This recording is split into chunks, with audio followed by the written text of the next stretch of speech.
আমার সতীনের উপর ওষুধ দেই। এই তো সে ছোট হয়ে যাইতেছে। আমার হতিনের গড়ে হতিনে ছোট হয়ে গেছে, এখন তার নিয়ে এই পানির ভিতর হালায় দেই। আরে বাড়ির কাজের মেয়ে আমাকে কেন ছোট করে পানির ভিতর ফালালো? কেউ আমাকে বাঁচাও। আরে আমার সুন্দরী বউ কোথায় গেল? তাকে খুঁজে পাচ্ছি না কেন?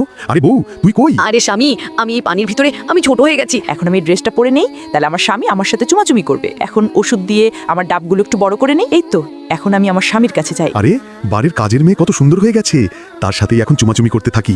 অনেক মজা চুমাচুমি করতে। এতক্ষণ সব মিথ্যা বলছি, সে আমার স্বামী না, আসলে আমি বাড়ির কাজের মেয়ে। আমি এখন বাড়ির মালিক হয়ে গেছি, মালিকের বউ হয়ে গেছি কাজের মেয়ে থেকে। বুঝছি, কেউ আমাকে বাঁচাবে না। আমি এই মাছের মাধ্যমে এই পানি থেকে বের হয়ে যাই। এখন সে কাজের মেয়েটাকে মজা দেখাতে হবে। আরে আমার পিছনে ইঁদুর পড়ে গেছে, কেউ আমাকে বাঁচাও। এখন আমি কাজের মেয়েকে শিক্ষা দিব, এমন কাজ করব যেটা দেখার পর সবাই চমকে যাবে। কিন্তু সেটা দেখার আগে আল্লাহর এই ছবিটা দেখে যারা ইগনোর করবে তাদের মনের আশা কখনো পূরণ হবে না। আর যারা আল্লাহর এই ছবিটা দেখে মন থেকে লাইক এবং সাবস্ক্রাইব করবে তাদের মনের আশা পূরণ হয়ে যাবে। তাই আল্লাহকে ভালোবাসলে লাইক এবং সাবস্ক্রাইব করে দাও।